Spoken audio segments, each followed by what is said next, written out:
बिस्मिल्लाहिर्रहमानिर्रहीम, अस्सलाम वालेकुम, गुड मॉर्निंग। 24/9 में खुशामदीद। मैं हूं आपके साथ सीमल हाशमी। अस्सलाम वालेकुम और मैं हूं अबूजर मौज़म। आप सब गुड मॉर्निंग। सीमल आपको गुड मॉर्निंग। उम्मीद करते हैं दिन आपका खैर से गुजरे। और इसके साथ जी आज 8 सितंबर है और यौम दिफा के हवाले से तकरीबात भी जारी हैं। वहीं पर आज मुल्क भर में यौम बहरिया भी इंतहाई जोश व जज्बे से मनाया जा रहा है और खराज तहसीन पेश किया जा रहा है पाक बहरिया के जवानों को। बिल्कुल, जंग सितंबर में पाक बहरिया की शानदार कारकर्दगी की याद में हर साल 8 सितंबर को यौम बहरिया यानी कि नेवी डे जो है वो सेलिब्रेट किया जाता है। और इस दिन पाक बहरिया ने पाकिस्तान की बरी और फ़िज़ाई अफवाज के शाना बेशाना रहकर दुश्मन के दांत खट्टे किए थे। 1965 की जंग में बरी और फ़िज़ाई अफवाज ने दिफाए पाकिस्तान का फरीज़ा भरपूर तरीके से निभाया था। बिल्कुल, लेकिन 8 सितंबर का दिन पाक बहरिया के नाम रहा और ऑपरेशन दावा का भी पाकिस्तान नेवी ने दुश्मन के दिनों पर जो लर्जा तारी किया था उसकी याद में 8 सितंबर को पाक बहरिया का दिन मनाया जाता है। और ये दिन जो है आज मनाया जा रहा है। हम खराज तहसीन पेश करते हैं अपने तमाम जवानों को पाक बहरिया के खुसूसन और इसके साथ साथ आर्म फोर्सेस के तमाम लोगों को जिन्होंने पाकिस्तान के लिए खदमात सर अंजाम दी और इंशाल्लाह हमेशा देते रहेंगे। बिल्कुल, और जिस तरह से हमारी बरी फौज ने टैंकों को तबाह किया, हमारी फ़िज़ाई फौज ने तैयारों को तबाह किया और रिकॉर्ड बनाए, उसी तरह से पाक बहरिया ने जो सबमरीन्स तबाह किए और इंडिया के रेडार के ऊपर जितने वहाँ पर उनके जो भी इक्विपमेंट्स थे उनको ना सिर्फ तबाह किया बल्कि उनकी हदूद में जाकर ये बताया कि हम आपकी सरजमीन भी हासिल कर सकते हैं और हम ये सलाहियत रखते हैं कि आपको मुंह तोड़ जवाब देंगे। और 1965 से लेकर आज तक ये तरक्की जो एडवांसमेंट हुई है वो तो मुसलसल चली रही है, लेकिन जोश और जज्बा और अज़्म जो 1965 में था वो उससे भी ज्यादा जो है वो आज मौजूद है। जैसे कि भारत के साथ पाकिस्तान के बहुत से मसाइल हैं जी, कश्मीर का मसला है, उसके अलावा हम सियाचिन बॉर्डर पर भी हमारे फोर्सेस मौजूद हैं। वहीं पर समुद्री हदूद में अगर बात करें तो सरक्रीक एक ऐसा इशू है जो कि अभी भी पाकिस्तान और भारत के दरमियान बहुत बड़ा हॉटलाइन है और इसी वजह से सरक्रीक के ऊपर और फिर समुद्र की हदूद के अंदर पाक बहरिया के जवान भरपूर खिदमात सर अंजाम दे रहे हैं और किसी किस्म की जो साजिश है, कोशिश है भारत की, उसको नाकाम बनाने के लिए हर वक्त तैयार हैं। अल्हम्दुलिल्लाह जी, हम वो सलाहियत रखते हैं। और भारतीय प्रोपेगेंडा का जैसे आप जिक्र कर रहे हैं और जैसे आर्मी चीफ ने भी उस दिन कहा कि अब तो 5th जनरेशन वॉर यानी कि हाइब्रिड वॉर शुरू हो गई है और उसका सिलसिला भी जारी है जी। इंडिया ने जो कल किया और जिस तरह से प्रोपेगेंडा किया, मुझे तो 27 फरवरी की याद भी आ गई है मुझे कि 27 फरवरी पे जो प्रोपेगेंडा किया था और उन्हीं के लाइव चैनल में पता लगा था कि वो उन्हीं के जहाज का जाली वीडियोस चल रही हैं। अब पुराने कुछ सालों पहले की तैयारों की वीडियोस चल रही हैं कि पाकिस्तान जो है वो अफगानिस्तान में इन्वॉल्व है। इस पर हम बात करेंगे। इसके साथ साथ पॉलिटिकल एक्टिविटीज भी चल रही हैं जी। इलेक्ट्रॉनिक वोटिंग मशीन के ऊपर काफी बहस हो रही है, लेकिन उसके साथ साथ एक टॉपिक जिसपे तमाम मीडिया हाउसेज इफेक्ट हो रहे हैं वो है मीडिया अथॉरिटी बिल। उसके ऊपर भी बात हो रही है और आज प्रोग्राम में हम ये भी डिस्कस करेंगे। फिलहाल चलते हैं आज के प्रोग्राम की तरफ। सबसे पहले डिस्कस करेंगे इलेक्ट्रॉनिक वोटिंग मशीन की तजवीज़ मुस्तरद कर दी गई है। भारतीय कहानी कबूतर से शुरू, जहाज पर खत्म। पीसीबी में नया पंडोरा बॉक्स खुल गया। डॉलर की ऊंची उड़ान, महंगाई का तूफान। फास्ट केबल्स क्या है जी, ये था आज का प्रोग्राम। डिस्कस करेंगे एक बहुत अहम बात जो डिस्कस की जा रही है वो है इलेक्शन कमीशन ने इलेक्ट्रॉनिक वोटिंग मशीन के इस्तेमाल की तजवीज़ को मुस्तरद कर दिया है और इलेक्शन कमीशन जो है वो मेजर स्टेक होल्डर है इस तमाम चीज़ को एक्सेप्ट करने के लिए। असम्बली में तो डिस्कशन होनी ही है, ऑपोजिशन पहले ही बात नहीं मान रही और इलेक्शन कमीशन ने भी मुस्तरद कर दिया, वो चाहे बजट के हवाले से हो, वो चाहे उसकी प्रैक्टिकलिटी के ऊपर हो और फिर बल्दियाती इंतखाबात भी सर पर हैं और 2023 के भी, तो इतना टाइम नहीं है। उन्होंने ये भी कहा कि हम इसको कर सकें। ये भी कहा गया कि 150 अरब रुपए खर्च किया जाएगा जो कि बहुत ज़्यादा है, उसके साथ रिस्क फैक्टर्स बहुत ज़्यादा हैं। 37 एतराज़ात लगाए गए हैं। स्पेसिफिकली अगर बात करें राजदारी और दीगर मसाइल के हवाले से एतराज़ात हैं, इस पर हम बात करेंगे। हमारे साथ अंजुम रशीद साहब भी मौजूद हैं, सीनियर एनालिस्ट हैं, लेकिन अभी हमें ज्वाइन किया है कमर दिलशाद साहब ने, former secretary federal secretary election commission है। उनसे हम जानते हैं क्योंकि वो माहिर हैं इस मामले पर। बहुत शुक्रिया कमर दिलशाद साहब, आपने वक्त दिया। इलेक्ट्रॉनिक वोटिंग मशीन एक अहम इशू है। पाकिस्तान की तहरीक इंसाफ की जो गवर्नमेंट है वो कोशिश कर रही है इंतखाबी इस्लाहत लाने की, उसमें एक अहम संग मेल हो सकता था। ये 37 एतराज़ात उठाए गए हैं स्पेसिफिकली, क्या कहेंगे आप इस पर? देखा जी, आखिरी तौर पर कल जो हुई है बड़ी अहम मीटिंग हुई है सेनेट कमेटी की, स्टैंडिंग कमेटी के चेयरमैन थे मिस्टर ताज हैदर साहब, तो उन्होंने मुझे भी स्पेशल तौर पर इन्वाइट किया था। ये उनकी बड़ी मेहरबानी है। तो मैंने भी 40 मिनट तक जो ब्रीफिंग दी थी उसमें पॉइंट ऑफ व्यू यही पेश किया था जो इलेक्शन कमीशन ऑफ पाकिस्तान का जवाब जो नुक्ता नजर जो है वो आप सामने आ चुका है। लेकिन हम पहली बात करते हैं कि इलेक्शन कमीशन का जो पॉइंट ऑफ व्यू है बहुत ही कम्प्रीहेंसिव, गैर जानबदार और बहुत ही हकायक पर मबनी जमीनी हकायक के मुताबिक इलेक्शन कमीशन पाकिस्तान ने 22 करोड़ आवाम की तर्जमानी कर दी। ठीक, उन्होंने कहा कि ये जो सिस्टम लाया जा रहा है इसके अंदर शफाफियत नहीं है, बराबरी नहीं है, टेम्परिंग हो जाती है। अब हुकूमती तर्जमान जो है वो अपने ठीक है अपनी वजारतों का हक बनता है, राइट बनता है। उन्होंने इसको जो डिफेंस में जो पॉइंट ऑफ व्यू पेश किया तो वो उसमें नाकाम हो गए। इलेक्शन कमीशन ऑफ पाकिस्तान ने बहुत ज्यादा अपनी एक कमेटी मुकर्रर की थी और उसके बाद उन्होंने तमाम कंसल्टेंट जो है उनकी राय लेने के बाद उन्होंने अपना एक मौक़िफ़ स्टैंडिंग कमेटी के सामने पेश कर दिया और उन्होंने कहा हम इस सारे सिस्टम को रिजेक्ट करते हैं, इसमें शफाफियत नहीं, राजदारी नहीं। और पहली बड़ी बात यह है कि पाकिस्तान की जो बड़े अहम स्टेक होल्डर हैं उनका एतमाद नहीं, वोटर्स का एतमाद नहीं। और इलेक्शन कमीशन भी कहता है हमारे यहाँ भी इतनी कैपेसिटी नहीं है कि हम 1.5-2 साल में हैं इस सिस्टम को आगे लेके जाएं। तो इस लिहाज से ये बहुत बड़ा अहम फैसला इलेक्शन कमीशन का आ चुका है और हमारा भी शुरू से ही आपके प्रोग्रामों में हमने बड़ी जरूरतमंदाना तरीके से हमने स्टेटमेंट, आपने हमारी स्टेटमेंट को हाईलाइट करवाया था कि हमने कहा था इसके अंदर राजदारी नहीं है, शफाफियत नहीं है, टेम्परिंग नहीं है। तो कल मैंने चेयरमैन जहाँ कल मैंने बताया इंडिया का बताया मैंने कहा इंडिया का मैंने विजिट किया, मैंने नाम देखा 2010 में तो हमने उसको वही रिजेक्ट कर दिया था कि इंडिया के लिए टेम्परिंग होती है। इसलिए आप हैरान होंगे कि $10 का ही डिवाइस मिलता है। वो ये पता नहीं हमारी साइंस टेक्नोलॉजी यूनिवर्सिटी क्यों नहीं गौर कर रही। वो $10 का एक डिवाइस मिलता है, वो आप इलेक्ट्रॉनिक वोटिंग मशीन में मखसूस पोलिंग जो होते हैं जहाँ खतरा होता है हारने का तो वहाँ ये डिवाइस लगा दें उस इलेक्ट्रॉनिक वोटिंग मशीन में और बहाना ये करें कि जी खराबी पैदा होगी हम ठीक कर रहे हैं, यानी इसमें आप पेचकस के जरिए स्क्रू के जरिए हम इसको ठीक कर रहे हैं, खराबी पैदा होगी। उस खराबी की आड़ में वो डिवाइस लगा दे, वो $10 का मिलता है। तो वो 3 घंटे 4 घंटे जितना उसको टाइम होगा वो वोट उसी पार्टी को चला जाएगा जिसके हक में वो डिवाइस लगी है, चिप्स लगी है। उसका जो सबसे बड़ी अहम बात हम बार बार कह रहे हैं कि जनाब उसका जो आपका अंदर की जो प्रोग्रामिंग है वो सॉफ्टवेयर भी आप तब्दील कर सकते हैं। तमाम 8 लाख के जो आएगी वोटर मशीन उस पर न लगाए, मखसूस 15, 30, 50, 60, 100 जितना भी खतरा होता है जैसे इंडिया करता है। तो ये सारी चीजें जो है हमने पेश कर दी थी। इलेक्शन कमीशन पाकिस्तान ने कल अपनी स्टेटमेंट जो चेयरमैन ताज हैदर को पेश की, उन्होंने कहा जी हमारे ये ताक़ुजात हैं। तो ये एक बहुत अहम फैसला कल इलेक्शन कमीशन पाकिस्तान ने कर दिया। बिल्कुल, यानी कि कंवर साहब यानी कि रिगिंग और टेम्परिंग के चांसेस बहुत ज़्यादा मौजूद हैं और जो 37 एतराज़ात उठाए गए हैं वो काफ़ी कॉम्प्रिहेंसिव हैं। अंजुम साहब फिर गवर्नमेंट के पास क्या ऑप्शन बचती है अब? लेकिन मेरा ख्याल यह है कि दिलशाद साहब ने बहुत तफसील से इसको एक्सप्लेन कर दिया है कि मशीन जो है वो अब नाकाबिले अमल है और हुकूमत के लिए अब पॉसिबल नहीं है कि वो इस मशीन को ला सके। लेकिन हुकूमत का जो टारगेट था वो असल ये मशीन नहीं था। हुकूमत का टारगेट था कि जो 90 लाख पाकिस्तान से बाहर बैठे हैं तारकीन वतन, उनके बारे में इमरान खान को का ख्याल है कि वो सारे के सारे उनके वोटर हैं और या मेजॉरिटी उनकी वोटर है। तो वो उन वोटर्स को आइंदा इलेक्शन में शामिल करके ये इलेक्शन जीतना चाहते थे क्योंकि 90 लाख बहुत बड़ी तादाद होती है। तो वो जनरल इलेक्शन में भी यूज होनी है ना ईवीएम, ये इसलिए भी बहुत इंपॉर्टेंट भी। जनरल इलेक्शन में जो है वो उनका टारगेट असल में था कि इस मशीन के जरिए जो है वो तारकीन वतन की वोटिंग जो है वो उनके वोट हासिल कर सकें। और क्योंकि वैसे उनके बैलेट पेपर के जरिए या ईमेल के जरिए वोट आना जो है वो पॉसिबल नहीं है। तो अब असल और इमरान खान का ख्याल था कि अगर वो 90 लाख लोग वोटिंग लिस्ट में शामिल हो गए तो वो इलेक्शन अगला स्वीप कर जाएंगे।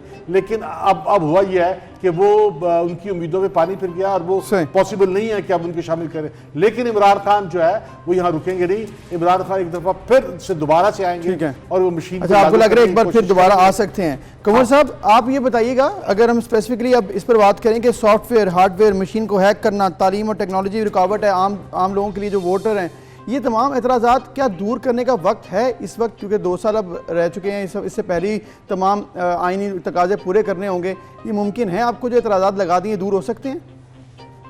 देखो जी, सबसे बड़ी अहम बात ये हुकूमत के पास मेजॉरिटी है। हुकूमत जो है अपना पार्लियामेंट का मुश्तरका सेशन बुलाकर कानून साजी करने की मजाज है, हुकूमत हक राइट बनता है, लेकिन जब कानून साजी हो जाएगी तो उस कानून साजी का क्या फायदा जिसको आवाम की हमायत हासिल ना हो, स्टेक होल्डर की हमायत हासिल ना हो।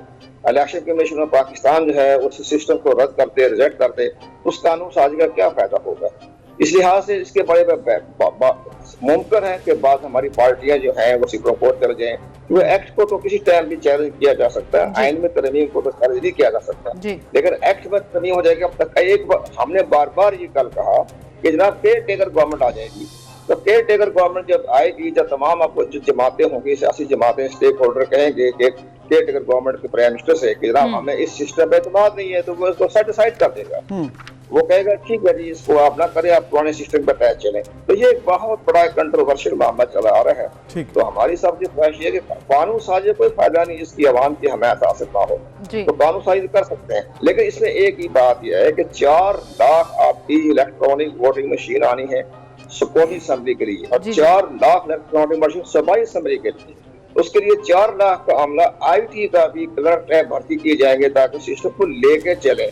पूरे पाकिस्तान में 1.5 साल का अरसा रह गया है, तो इसमें मुमकिन नहीं है। हम चाहते हैं कि स्टेप बाय स्टेप चलें।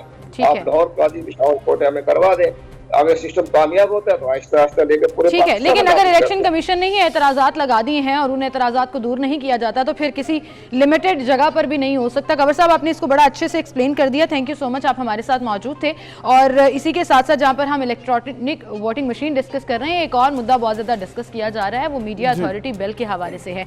और अंजुम साहब, इस पर मुसलसल एतराजात लग रहे हैं कि मीडिया अथॉरिटी बनाने की ज़रूरत क्या है, बिल को मुतनाज़ करार दिया जा रहा है, कुछ पार्लियामेंटेरियंस जो हैं वो भी इसको मुतनाज़ा करार दे रहे हैं, आप कैसे देखते हैं? देखिए, अब लेटेस्ट सूरत हाल यह है कि फैसल इमरान, जो इमरान खान के बहुत जो वो साथी हैं, उन्होंने फैसल ने कहा है कि अगर मीडिया इस पर नहीं मानेगा तो हम ये बिल वापस ले लेंगे, हम इसको नाफिज नहीं करेंगे। और फिर दूसरी जानिब जो है वो इमरान खान के एक बहुत बड़े अलाई जो है, उनके बहुत बड़े इत्तेहादी परवेज इलाही चौधरी साहब ने भी कह दिया कि इस बिल को नाफिज ना किया जाए और मीडिया पे ना किया जाए। और मीडिया पूरी तरह से तैयार है, वो कह रहा है कि इस बिल को किसी सूरत बर्दाश्त नहीं किया जाएगा, क्योंकि ये बिल वाकई जो है ये आज़ादी सहाफ़त को मुकम्मल तौर पर जो है वो बर्बाद कर देगा। लेकिन सबसे बड़ा सवाल जो ये है कि इमरान खान किस मुंह से और किस तरह से जो है ये इस बिल को नाफिज कर सकते हैं। एक तरफ वो रूल ऑफ लॉ की बात करते हैं, कानून की बालादस्ती की बात करते हैं, शिफाफियत की बात करते हैं, जमहूरियत की बात करते हैं, तो मीडिया पे अगर पाबंदियां लग जाएं तो रूल ऑफ लॉ कायम नहीं रह सकता। मीडिया पे अगर पाबंदियां लग जाएं तो पाकिस्तान में जो है वो तरक्की पॉसिबल नहीं है। तमाम जरूरियात हैं मीडिया के ऊपर, बहुत से पहले भी कतगन लगे, 60 से लेकर आज तक यही मामला चल रहा है, इसमें तो कोई शक नहीं है। बहुत सी कोशिशें की गई हैं गवर्नमेंट की तरफ से माजी में भी। इस वक्त अब ये जो मामला है इस मीडिया रेगुलेटरी अथॉरिटी का, डेवलपमेंट अथॉरिटी का, ये बताएं कि गवर्नमेंट ये स्टांस ले रही है जी कि हमने तो सिर्फ फेक न्यूज़ मेनली हमने कवर किया है, हमने तो ऐसी कोई बात ही नहीं की है, आप लोग ऐसे जो है ना प्रोपेगेंडा कर रहे हैं, मामला तो सिर्फ फेक न्यूज़ कवर करने का है, तो उसमें तो कोई मसला नहीं है। इसका क्या जवाब देंगे? देखिए ये बात कि आप थ्रेट कर रहे हैं कि अगर किसी ने खबर दे दी जिसमें गलती, क्योंकि गलती जो है वो एक जज भी गलती कर सकता है। जज एक शख्स जिसको बरी होना होता है उसको सजाए मौत दे देता है और वो अपील में जो है तो आप जज का गर्दन काट देते हैं। अब यहाँ पर आप ये कह रहे हैं कि अगर जर्नलिस्ट से गलती हो गई तो उसे 3 साल सजा भी हो सकती है और जो है वो 3 करोड़ जुर्माना भी हो सकता है और मीडिया को 25 करोड़ जुर्माना भी हो सकता है। अब मतलब यह है कि ये तो जर्नलिस्ट को मुकम्मल तौर पर नकारा करने की और आज़ादी सहाफ़त को बर्बाद करने की कोशिश है और एक इनकी कोशिश है कि मीडिया टोटल इनके कंट्रोल में हो जाए। लेकिन अगर मीडिया टोटल इनके कंट्रोल में आ गया और इन्होंने इस मीडिया पर पाबंदी लगा दी तो पाकिस्तान में रूल ऑफ लॉ खत्म हो जाएगा, पाकिस्तान में शफाफियत खत्म हो जाएगी, पाकिस्तान में सरमायाकारी आना रुक जाएगी, अभी ये बिल ड्राफ्ट नहीं कर लिया, अभी सिर्फ तजावीज़ हैं। हम मीडिया मालिकान से, मेजर स्टेक होल्डर से बातें कर रहे हैं, मुलाकातें कर रहे हैं ताकि कुछ डिसाइड किया जाए। क्या आपको लगता है कोई उम्मीद है कि कुछ कॉमन ग्राउंड निकल सकेगा? कह रहे हैं कि बिल ड्राफ्ट नहीं कर रही है, इनके सामने पूरा नक्शा है, इनके सामने पूरा फ्रेम ऑफ माइंड है, पूरा डॉक्यूमेंट है, इन्होंने पब्लिक नहीं किया। असल बात यह है कि इन्होंने बिल्कुल से। डिस्कशन तो हो रहा है। कल इरफान सिद्दीकी साहब वो भी बैठकर बात कर रहे थे, सबको फैसल पता है। जवेद का आपने जिक्र किया वो भी, और ये तमाम जो APNS है, CPNE है, PFUJ पता है, है। ये तमाम कोशिशें कर रहे हैं इस मामले पर डिस्कशन करने की। परवेज रईस साहब का आपने खुद जिक्र किया है, लेकिन मामला ये है कि कुछ ना कुछ तो गवर्नमेंट अब प्लान बना रही है, उसमें मुझे ऐसे लग रहा है कुछ नहीं, कुछ ना 100% कुछ तो हो जाना है। बहुत ज्यादा कहकर थोड़ा कम तो करवा ही लेंगे मुझे लग रहा लेकिन भाई बात यह कि नहीं, अब पॉसिबल नहीं रहा। अच्छा। अब अगर परवेज इलाही साहब भी उसके मुखालिफ हैं और इन्होंने खुद भी ऐलान कर जी। दिया है कि मीडिया ना माना तो हम नहीं चलने देंगे, और वैसे भी नहीं चलेगा। अगर इन्होंने जबरदस्ती की कोशिश की ठीक है। तो पाकिस्तान की बिल्कुल माशी सही। तरक्की बर्बाद हो जाएगी। मैं फिर से बिल्कुल कह रहा ठीक, हूं, बिल्कुल माशी ठीक। तरक्की जो है वो शफाफियत के बगैर और कानून की बालादस्ती के बगैर और Possible नहीं। मीडिया की आजादी ठीक, के बगैर बिल्कुल ठीक बात। पॉसिबल नहीं है। अंजुम साहब बहुत शुक्रिया आपका, आप हमारे साथ मौजूद थे। बात आपकी बिल्कुल ठीक है। और नाज़रीन, हमें एक छोटी सी ब्रेक की तरफ जाना है, फिर हाजिर होंगे।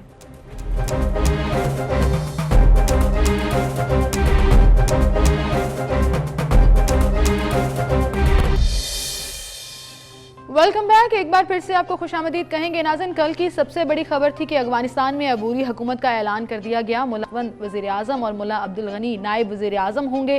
तालिबान ने अफगानिस्तान की अबूरी हुकूमत को जो ऐलान किया उसमें मुल्ला मोहम्मद हसन अहमद को अबूरी वज़ीर आज़म मुकर्रर करके ये अनाउंस कर दिया कि फ़िलहाल ये इंटरिम गवर्नमेंट है और हम अपना सिस्टम जो है वो प्रॉपर तरीके से चलाने जा रहे हैं। बिल्कुल। और इसके साथ साथ तालिबान के तर्जुमान ज़बीहुल्लाह मुजाहिद ने अफगानिस्तान के दारुल-हुकूमत काबुल में एक प्रेस कॉन्फ्रेंस भी की, जिसमें काबीना के अरकान के नामों का ऐलान किया। अभी ये अबूरी नाम है, फाइनल होने हैं और अभी 2 दिन हैं, जिसके बाद ही तमाम सिचुएशन मजीद वाज़ेह होगी। इसके साथ साथ अफगानिस्तान में एक और मामला भी चल रहा है। इस वक्त कुछ एहतजाज किए जा रहे हैं नॉर्दर्न अलायंस की तरफ से, या फिर कुछ एहतजाजी जो वहाँ पर मौजूद हैं, और उसके पीछे ये भी भारत की तरफ से प्रोपेगेंडा किया जा रहा है वेस्टर्न मीडिया की तरफ से कि इसमें पाकिस्तान का भी हाथ है और पाकिस्तान जो है उसी के साथ तालिबान मिलकर ये तमाम सिचुएशन क्रिएट कर रहे हैं। तो इस पर भी हम बात करेंगे कि आखिर ये हो क्या रहा है और फेक प्रोपेगेंडा जो किया जा रहा है, इस पर हम बात करेंगे। मियां सैफुर रहमान साहब से, सीनियर एनालिस्ट हैं, सहाफ़ी हैं। सैफुर रहमान साहब, बहुत शुक्रिया आपने वक्त दिया। सबसे पहले तो बात करेंगे जी फॉर्मेशन ऑफ गवर्नमेंट की, क्योंकि ये बहुत अहम और बड़ा ऐलान मुतवक्किल था, चंद दिन लेट हो गया, अभी भी अबूरी हुकूमत है। कैसे देखते हैं जो नाम अभी शामिल हुए हैं, क्योंकि कुछ एतराज़ात भी आ रहे हैं बैनुल-अक़वामी दुनिया की तरफ से? देखें जी, बैनुल-अक़वामी दुनिया तो वो उसको मैं बात पंजाबी में कहता हूँ, वो मामा लगती है इसका।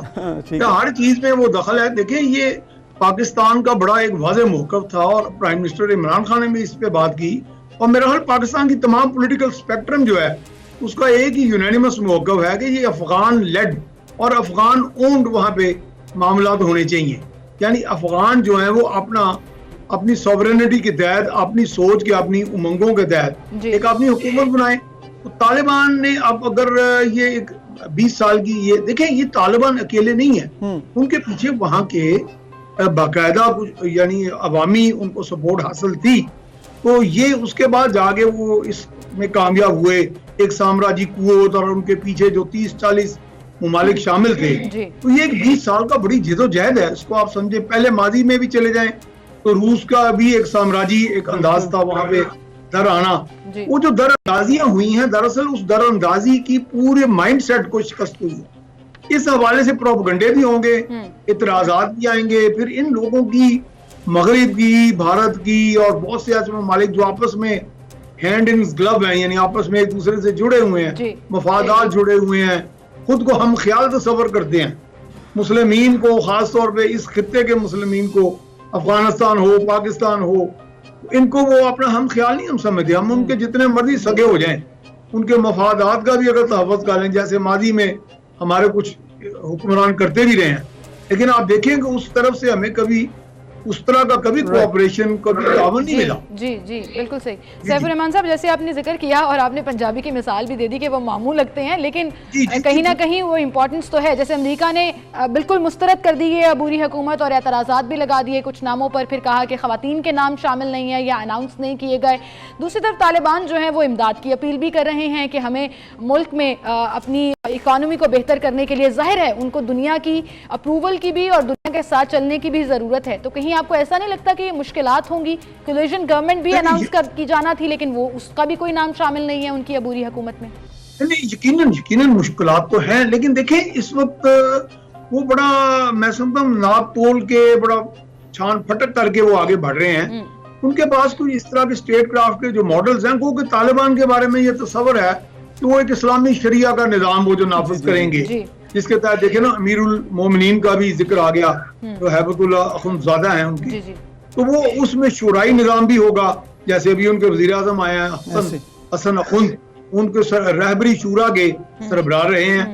तो उसके अलावा वो इस वक्त दुनिया में जो भी अब उनका इंटरेक्शन देखे ना, इस सारे 20 सालों में उनका इंटरेक्शन हुआ है, मगरिब से भी हुआ, बहुत से ममालिक से हुआ। मुझे खुद याद पड़ता है, मैंने शायद आपके एक प्रोग्राम में भी बताया कि मैं चाइना 2-3-4 मरतबा जब गया, तो एक मरतबा उनका इंस्टीट्यूट ऑफ जो इंटरनेशनल अफेयर्स है, जिसके सरबराह डॉन मेन्युआन, वो एक प्रेसिडेंट शी जिनपिंग के बाद तीसरे चौथे बड़े ओहदेदार हैं वहाँ के।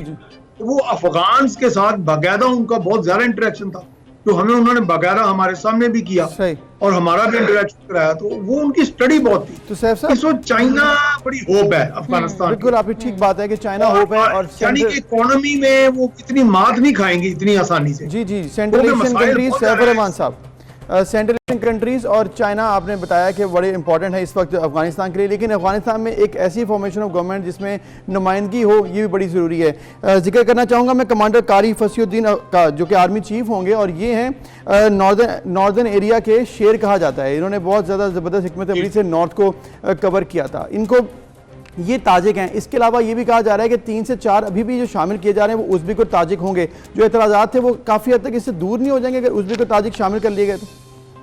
नहीं, बिल्कुल, मैंने आपको जैसे बताया ना, इन्होंने बहुत से मॉडल स्टडी किए हैं। सेकेंडली देखिए, एक बात आप तयशुदा है कि इस वक्त वो जंग के मोड में नहीं है, वो हुकूमत साजी के मोड में है।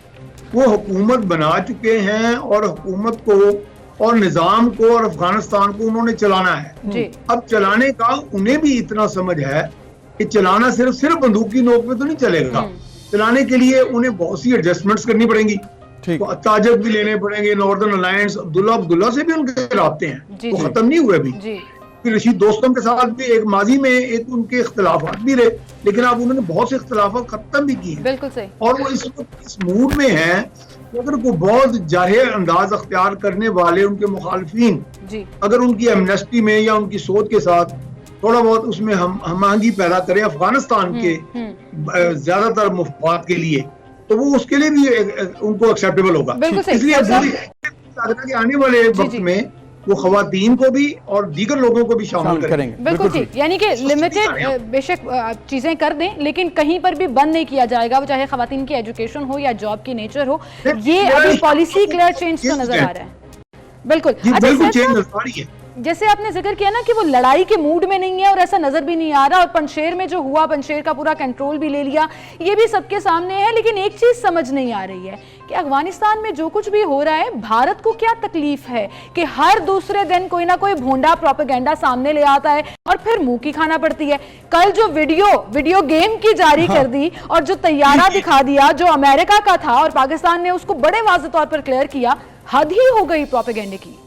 नहीं, आपको अभी आप ही के हाँ इसको बड़ा एक्सपोजर मिला आपके चैनल पे, डिसइंफॉर्मेशन, डिसइंफो लैब्स, EU क्रॉनिकल्स, ये सारी चीजें आपके सामने आ चुकी हैं, एक्सपोज हो चुकी हैं। भारत ने इतना असलहे पे पैसा नहीं लगाया जितना प्रोपेगेंडा ऑफेंसिव पे लगाया। वहां पे hybrid war, 5th generation war के बाकायदा डायरेक्टोरेट हैं जिनका फोकस ही है क्या कि पाकिस्तान को किस तरह मिलाइन करना है। मुझे लगता है उनका फोकस है भारत को कैसे जलील करना है, क्योंकि थोड़े ही अरसे के बाद वो खुद ही जलील हो जाते हैं और माफी भी मांगते हैं। कुछ चैनल्स ने तो अपने ऑफिशियल प्लेटफॉर्म पे पाकिस्तान से माफी भी मांग ली। जी, अब वो दुनिया में एक्सपोज हुए जा रहा है। देखिए, प्रोपेगेंडा का भी हमारे एक उस्ताद हैं जर्नलिज्म के, डॉक्टर मेहदी हसन साहब, हमारे भी उस्ताद हैं और बड़े रिनाउंड आदमी हैं, और वो हमें एक बात करते हैं कि देखिए, propaganda should never look like a propaganda। Propaganda इस तरह किया जाए कि वो प्रोपेगेंडा ना दिखाई दे। लेकिन भारत का तो ये मिशन ही नहीं है। भारत में कोई उस्ताद ठीक नहीं है ना जर्नलिज्म के, उन्हें समझ में नहीं आता। इसके अलावा थोड़ा सा अगर क्विकली अगर आप बात कर सकें इस प्रोपेगेंडे के अलावा, जो इस वक्त प्रोपेगेंडा ऑन ग्राउंड किया जा रहा है भारत की तरफ से, वहाँ पर ये चीज़ें दिखाई जा रही हैं कि पाकिस्तान मुखालिफ एहतजाज है, काबुल में हो रहा, तालिबान मुखालिफ एहतजाज हो रहा है, इस पर क्या कमेंट है आपका? देखिए, थोड़े बहुत एहतजाज हर मुल्क में कभी ना कभी कुछ सेगमेंट्स कर भी लेते हैं, लेकिन ये जो हाईलाइट किया जा रहा है, ये मुझे ये दिखाई दे रहा है कि इस वक्त काबुल में वो सूरत हाल नहीं है जो दिखाई दे रही है। इसको समझाया हमें इस तरह जानबूझ के प्रोजेक्ट किया जा रहा है। मुझे बाज ऐसे इस तरह की डेमोन्स्ट्रेशन जो है, एहतजाजात स्पॉन्सर्ड भी लग रहे हैं, और इन स्पॉन्सरिंग में, इन चीजों में भारत जो है वो, मैं उसको 10 नंबर दूंगा। तो दुनिया में उसने यही काम एक किया है। लेकिन आप एक तो मैं मशवरा भी दे दें कि अपने पैसे जाया करने बंद करें, पहले ही अरबों रुपया बोल लिया है, इसका भी कोई फायदा नहीं होगा। दिखानी पड़ेगी यार, अल्टीमेटली ये चीजें इंशाल्लाह। एक्सपोज हो बड़ी तेजी से। इंशाल्लाह चीज़ें एक्सपोज भी होंगी, भात को मुंह खानी पड़ेगी। और जैसे आपने बताया कि 4 अरब डॉलर से ज़्यादा का पहले ही नुकसान करा बैठे और मजीद भी नुकसान होगा। सैफुर रहमान साहब बहुत शुक्रिया आपका। और इस तरह के जो भूडे प्रोपेगेंडे करने और स्पॉन्सर्ड एहतजाज करवाने इसका फ़ायदा कोई नहीं है, क्योंकि ग्राउंड रियलिटी में और जो सच है वो सबके सामने इंशाल्लाह आ ही जाता है। बिल्कुल, कभी अपना तैयारा ढूंढने बैठ जाते हैं, कभी हमारे तैयारे इनको नजर आ जाते हैं, पता नहीं दिन में तारे भी कभी नजर आ कबूतर रहे हैं, नजर आ मुझे जाते लगा कि इतनी जहालत है। हाँ, कभी कबूतर के ऊपर पकड़ के पूरा एक कहते हैं उसकी वो एनाटॉमी जासूस निकाल कबूतर कर है। सामने निकाल लेते हैं। होश कर लें, थोड़ी चाय पी लें, अगर नहीं होश आ रही तो पाकिस्तान आए, हम आपको चाय पिलाएंगे। ये इंडिया को एक मैसेज मुझे लगता है हमें देना चाहिए। बहरहाल जी, एक ब्रेक की तरफ चलते हैं, फिर हाजिर होंगे।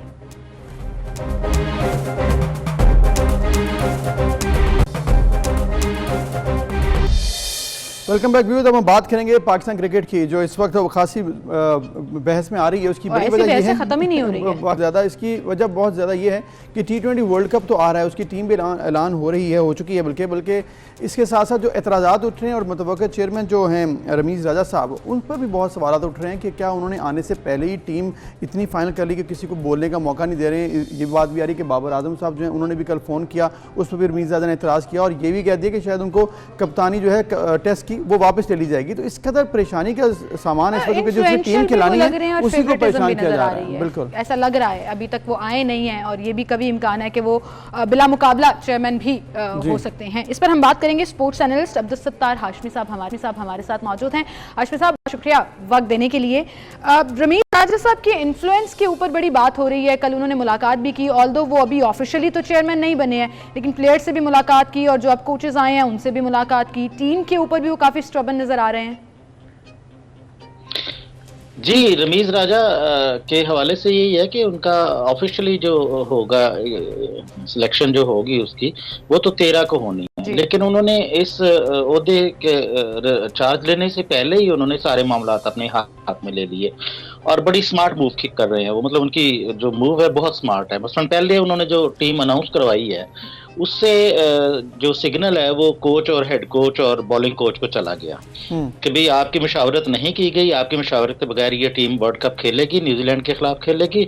और इसके साथ ही उन्होंने एक पैगाम कप्तान को भी दे दिया कि आपकी भी मशावरत नहीं की गई और आपको यही टीम खिलाना होगी, जिसके नतीजे में एक नागवार बात सामने आई कि आप बाबर आजम ने 2 दफ़ा ने फ़ोन कॉल करके बताया। असल में मेरे ख्याल में इमरान खान साहब जिन्होंने ये तकर्री की है वो अपने ज़माने में अपनी टीम खुद बनाया करते थे और क्रिकेट बोर्ड के साथ उनका यही फड्डा रहता था। वो कहते थे मेरी मर्जी की टीम खेलेगी। तो यहाँ ये फ़लसफ़ा एकदम से उलट हो गया कि बाबर को एतमाद में नहीं लिया गया, कोचेज़ को एतमाद में नहीं लिया गया और टीम अनाउंस कर दी। और वो टीम अनाउंस की जो पाकिस्तान की हिस्ट्री की बदतरीन सिलेक्शन है, जिस पे लोगों को बहुत ज्यादा एतराज़ात हैं। अब आप मतलब एतराज़ात में 15 रुकनी स्क्वाड में जो सबसे ज्यादा एतराज़ है वो आजम खान पर है, आसफ अली पे है, खुशदिल शाह पर है। अब आप इनका जरा देखें, आजम खान जो है उन्होंने सिर्फ 3 T20 खेले हैं और उनका स्ट्राइक रेट जो है ना वो 85.71 है।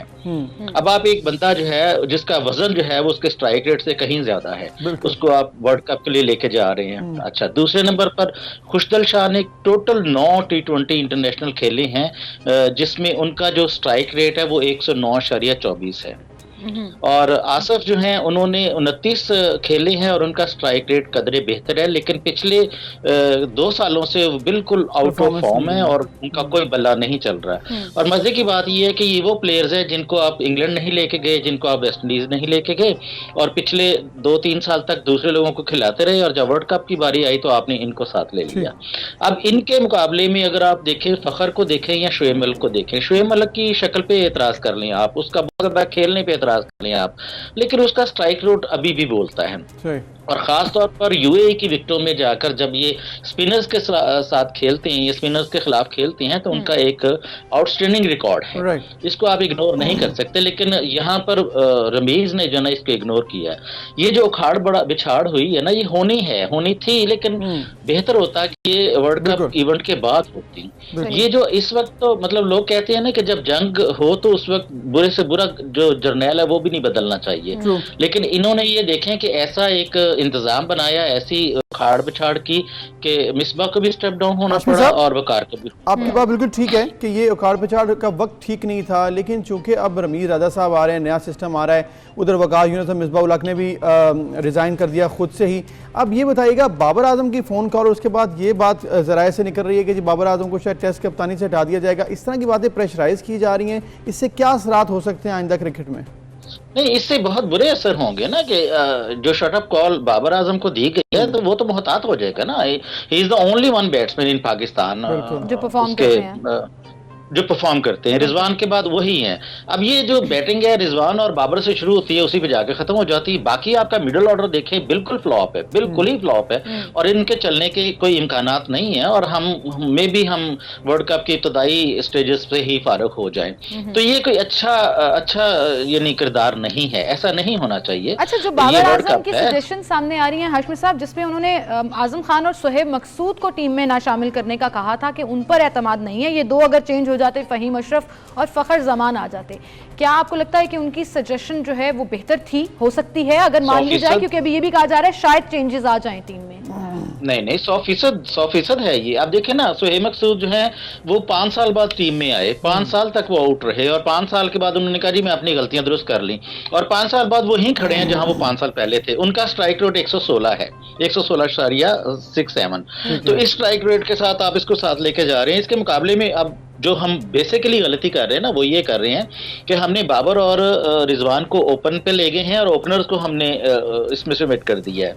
अगर आप फखर और शर्जील को ओपन करवाएं तो मिडिल ऑर्डर में ये बाबर और रिजवान दो बेहतरीन बैट्समैन आ सकते हैं और मिडिल ऑर्डर मजबूत हो सकता है, लेकिन इस बात पे कोई गौर कर ही नहीं रहा। लेकिन इस बात पे गौर जरूर किया जा रहा है आजमी साहब कि टीम में तब्दीलियां कितनी करनी है और कितनी तेजी से करनी है। अब यही हम कह सकते हैं कि अब आइंदा आने वाले वर्ल्ड कप और ये जो खासकर न्यूजीलैंड की टीम सेलेक्ट की है उसमें कुछ परफॉर्मेंस बेहतर हो सकती है, लेट्स होप। लेकिन आप बताइएगा कि क्या जो पाकिस्तान की टीम इस वक्त है, जिसने सिमन ने भी कहा चेंजेस एक्सपेक्टेड हैं, रिजर्व प्लेयर्स या दोबारा से चेंज हो सकता है, कभी ऐसा हुआ है? और ये बात जो की जा रही है जितना क्रिटिसिज्म है उसके मुताबिक तो हो सकता है, क्योंकि अभी हमारे पास टाइम है। हमने 10 तारीख तक आईसीसी को हमने ये टीम जमा करवानी है, लिस्ट जमा करवानी है, उससे पहले हम चेंज कर सकते हैं और उसके बाद हम 10 अक्टूबर तक 2-3 लोगों को चेंज कर सकते हैं। तो चेंज होने का मार्जिन है हमारे पास, हम कर सकते हैं, यानी कि बाय बुक मार्जिन है हाशमी साहब। लेकिन वही बात है कि अगर आप चेंज करना चाहें तो ही, अदरवाइज यही टीम जाएगी, यही खेलेगी। और आपके साथ समेत बहुत से एनालिस्ट ये कह रहे हैं कि ये टीम सेमीफाइनल तक भी पहुंच जाए तो शायद बहुत बड़ा मेरे बहुत बड़ी बात होगी। बहुत शुक्रिया हाशमी साहब आपका। और इसके साथ साथ मोहम्मद आमिर की कुछ बात मैं कर लूँ जाते जाते कि मोहम्मद आमिर जो है वो थोड़े खुश हो गए रमीज राजा के वापस आने पर और वो कह रहे हैं कि उनके बारे में बात की जा रही है कि शायद वापस आ जाएं। तो लेट्स होप क्या होता है आगे। बिल्कुल, एक ब्रेक लेते हैं, फिर हाजिर होंगे।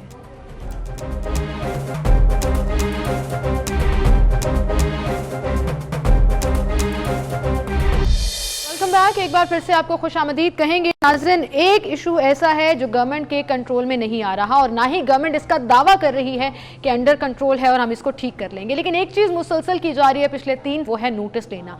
जी हाँ, मैं बात कर रही हूँ महंगाई की। और एक गरीब के लिए 2 वक्त की रोटी कमाना या घर लेकर जाना इंतहाई मुश्किल होता जा रहा है हर गुजरते दिन के साथ। और रोटी का जिक्र खास तौर पर इसलिए क्योंकि आटा एक बार फिर से महंगा कर दिया गया है। बिल्कुल, और इसके साथ साथ आपने कहा ना कि हुकूमत दावा नहीं कर पाती, दावा करती है। वज़ीर आज़म साहब ने कहा एक अगले हफ्ते महंगाई कम हो जाएगी, उससे अगले हफ्ते महंगाई कम हो जाएगी, दावे करते हमारे अंदर हमारे कंट्रोल के अंदर है। और बिल्कुल, और इसके साथ साथ ये भी मामला हमने देखा है कि बहुत दफा कहा गया कि अब हम स्ट्रीमलाइन पर आ चुके हैं, अब हम कर लेंगे महंगाई। लेकिन क्या हुआ कि डॉलर भी ऊंची उड़ान साल की बुलंदतरीन सतह पर है, आटा महंगा हो रहा है, पेट्रोल महंगा हो रहा है, बिजली महंगी हो रही है।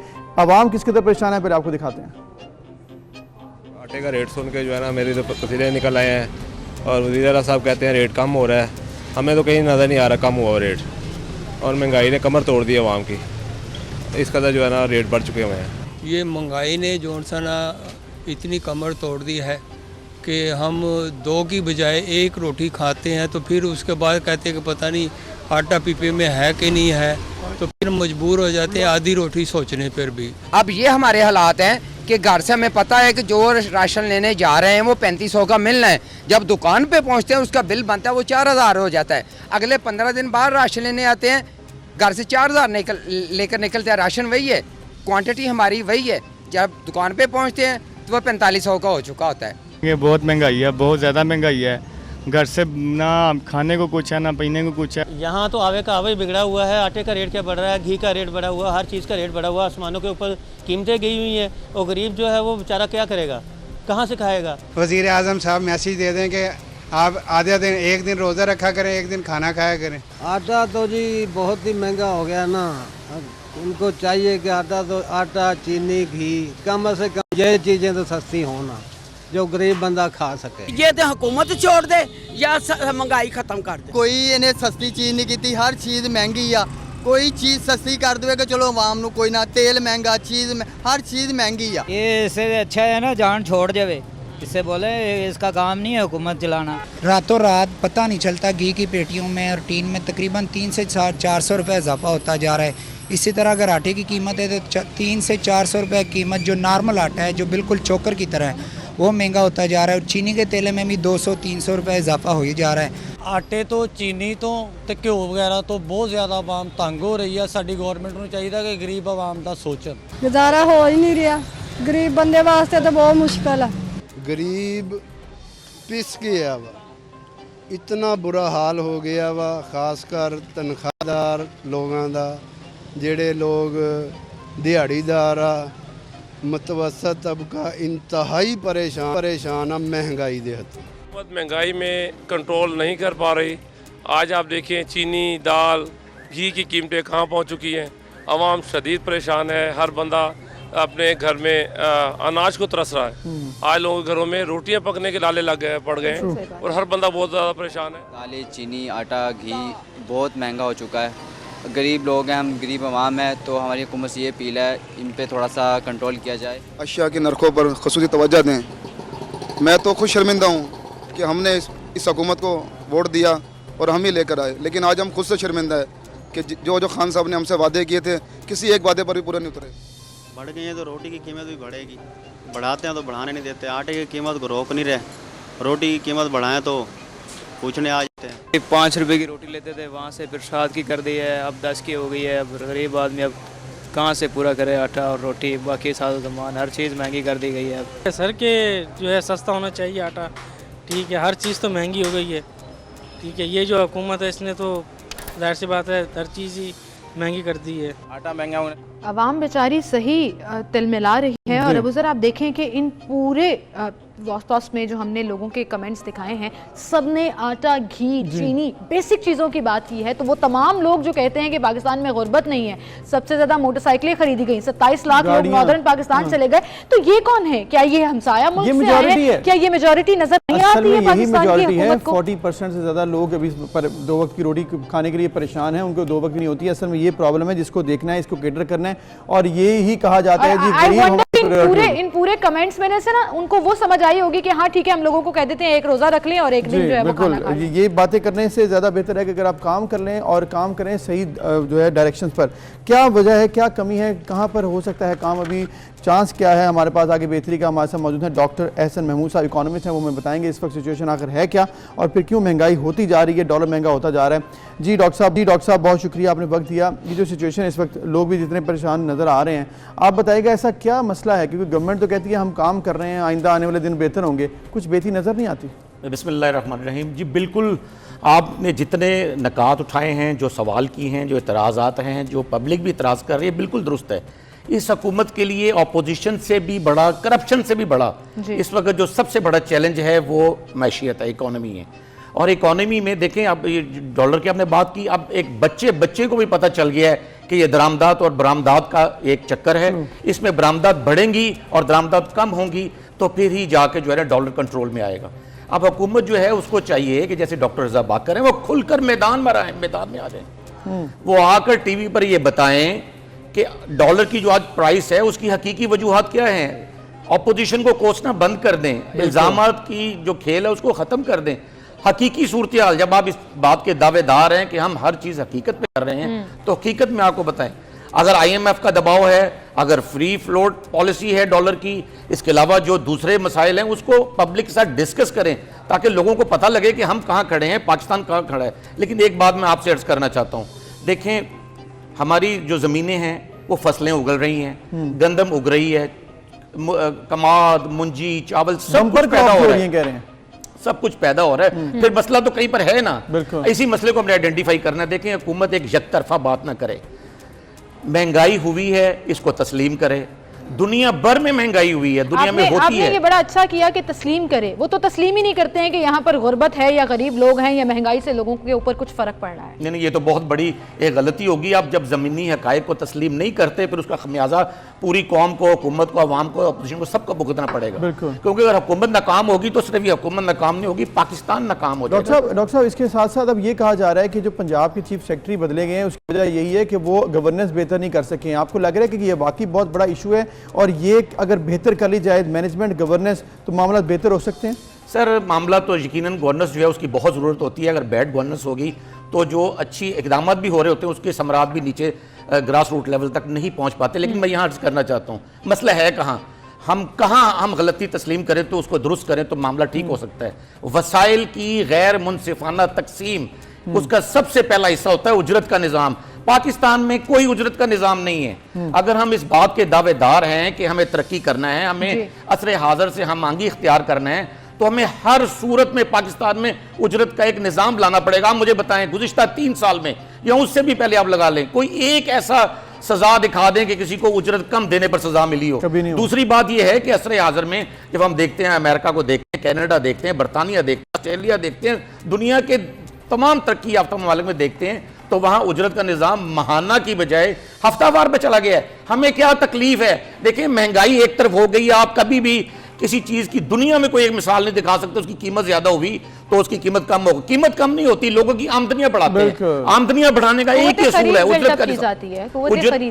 जी बिल्कुल, आप ठीक कह रही हैं। उजरत का निजाम हमारी बुनियादी जरूरत बन चुकी है। इमरान खान प्राइम मिनिस्टर हैं, उन्होंने जो वादे किए तो उनमें से ये वादा उजरत का निजाम भी है। इसको हफ्तावार बनाए, इस पे तो कुछ खर्च नहीं आता। लेकिन डॉक्टर साहब, पेपर्स के ऊपर 20,000 रुपए तनख्वाह रख देना एक मजदूर की, आपको भी पता है ऑन ग्राउंड वो मिलती कितनी है यहाँ। और उस मजदूर की डेफिनेशन में भी सिर्फ वो लोग आते हैं जो फैक्ट्रीज में या किसी इंडस्ट्री में काम कर रहे हैं। जो सड़कों पर बैठे मजदूर हैं उनका तो कोई पुरसाने हाल ही नहीं है। माफियाज के ऊपर सारा मलबा डाल दिया जाता है। इज इट फेयर कि 3 साल बाद भी आप कहें कि जी हम ये जंग लड़ रहे हैं और माफिया के खिलाफ लड़ रहे हैं और वो कंट्रोल में नहीं आ रहा है? It is quite unfair. देखें, असल बात क्या है, मैं वही उजरत की बात करूं, हमें क्या एतराज है कि अगर यूके में, अमेरिका में अगर हफ्तावार तनख्वाह मिलती है तो हमारे मुल्क में काम करने वाले लोगों को क्यों नहीं? जी बिल्कुल, यही मैं कह रहा हूं। यहाँ तो ये एक तो यूनिट बनाया जाए कि मैंने अगर 1 घंटा काम करना है, आपने 1 घंटा काम करना है, हमारे रिपोर्टर्स ने करना है, कैमरामैन ने करना है, किसान ने करना है, सफाई करने वाले खाकरूब ने करना है, क्लर्क ने करना है, रिसेप्टिस्ट ने काम करना है, उसकी 1 घंटे की उजरत कितनी है? अगर ये इस मुल्क में अगर पीटीआई नहीं कर पाती तो बेइंतहा नाइंसाफी होगी। तो आज लोगों को जरूरत है कि उनको हफ्तावार और घंटावार यूनिट के तहत उसको तनख्वाह दी जाए। जब देखें, आपने महंगाई कर दी है, अब आपको आमदनी भी बढ़ाना है। आमदनी बढ़ाएंगे लोगों को। अगर देखें, अफरात-ए-ज़र क्या होता है कि आपकी करेंसी की कुव्वत कम हो जाती है। अगर करेंसी की कुव्वत कम होती है तो आप लोगों को रुपए तो ज्यादा दें। देखें, आज के दौर में कम से कम 1 घंटे की उजरत पहले आप तय करें, 50 रुपए होगी, 100 रुपए होगा। आपकी बात बड़ी अच्छी है, बड़ी आइडियल बात है, लेकिन अभी चूंकि प्रॉब्लम ये है कि आइडियल बातें दूर की रह गई है। अभी मामला हमें ये है कि फौरी तौर पर हमें हल तलाश करने हैं। जो मुसलसल कीमतें बढ़ रही हैं, फूड की इन्फ्लेशन आपको पता है डबल फिगर से ज़्यादा क्रॉस करके 20% पे आ चुकी है, और जो रूटीन की इन्फ्लेशन है वो भी बहुत ज़्यादा है। अब आप बताएं कि ऐसा क्या कर सकती है गवर्नमेंट फौरी तौर पर कि इसको तो ब्रेक तो एटलीस्ट लगे? देखिए पाकिस्तान में मेड इन पाकिस्तान पर तवज्जो दें। देखिए, हम बरामदात कहते हैं ना ज्यादा होंगी तभी डॉलर की प्राइस कम होगी। बरामदात कैसे ज्यादा होंगी? अगर मेरी शर्ट पे लगा हुआ बटन मेड इन पाकिस्तान नहीं है तो मुझे नहीं लगवाना चाहिए। अगर मैंने जूते पाकिस्तानी मेड इन पाकिस्तान नहीं है तो मुझे नहीं पहनना चाहिए। देखें, ये मजहबी तबकात का, ये सियासी तबकात का, ऑपोजिशन का, हुकूमत का, सबका फर्ज है कि मेड इन पाकिस्तान की मुहिम चलाए। क्यों हम चॉकलेट्स बाहर से मंगवा रहे हैं? देखें, जो दुनिया में जहां चॉकलेट्स फैक्ट्रीज बनी हुई हैं, उनके पास भी अल्लाह ताला ने यही 24 घंटे दिन और रात दिए हैं। हम भी बना सकते हैं। देखें, अगर हम इलेक्शन की मशीन, वोटिंग मशीन इस मुल्क में बना सकते हैं तो हम चॉकलेट फैक्ट्री बना सकते हैं, हम डॉग फूड भी बना सकते हैं। बिल्कुल बिल्कुल बिल्कुल, हम यहाँ क्या नहीं बना सकते। आपकी ये बात बिल्कुल ठीक है, सिस्टम चेंज होना है, गवर्नमेंट को भी रियलाइज करना है। लेकिन मैं एक रिक्वेस्ट हम सब लोगों से भी करना चाहूंगी कि अगर इनसे लेना भी हम बंद कर दें, चॉकलेट्स के ऊपर आप जिक्र कर रहे हैं, इस तरह के तमाम प्रोडक्ट्स पे अगर हम एम्फसाइज करेंगे हमें पाकिस्तानी मेड के ऊपर जाना है, तब भी शायद हालात बेहतर हो जाएंगे। तो गवर्नमेंट पर ही सिर्फ भरोसा करने के बजाय जो उम्मीदें मुसलसल डाउन करती आ रही है लोगों की, अपना करना शुरू कर दें तो शायद भी कतरा कतरा मिलकर दरिया बनता है और हालात बेहतर हो डॉक्टर एहसन महमूद साहब आपका बहुत शुक्रिया, और हम उम्मीद करते हैं जो गवर्नमेंट है इस वक्त फौरी तौर पर कुछ करेगी जिससे आवाम को कोई रिलीफ मिलेगा। लेकिन अभी आपको वज़ीर आला सिंध की एक तकरीब में खिताब इस वक्त जारी है, वो आपको दिखाते हैं। At least do the job that I've been doing, and that is very important in the topic today, or the exhibition today, which talks about technology-enabled healthcare solutions. And my age and anybody else, we've been to hospitals, we actually now not talking to doctors, but machines are trying to enable us. Another thing that somebody sent me, artificial intelligence, what they're doing now is analyzing records, and they say that they can, they're asking the machines to work on solutions where the machine can predict a major health crisis or major health emergency for an individual. For example, telling you whether you'll get a stroke in the next 48 hours or not. By analyzing your records, and obviously machines can crunch numbers much faster than humans. But what machines can't do is think like humans, and they can just teach the machines to analyze the data and think like humans. They'd be able to churn out results much faster. So वज़ीर आला सिंध तकरीब से खिताब करते हैं, break लेंगे फिर मिलते हैं।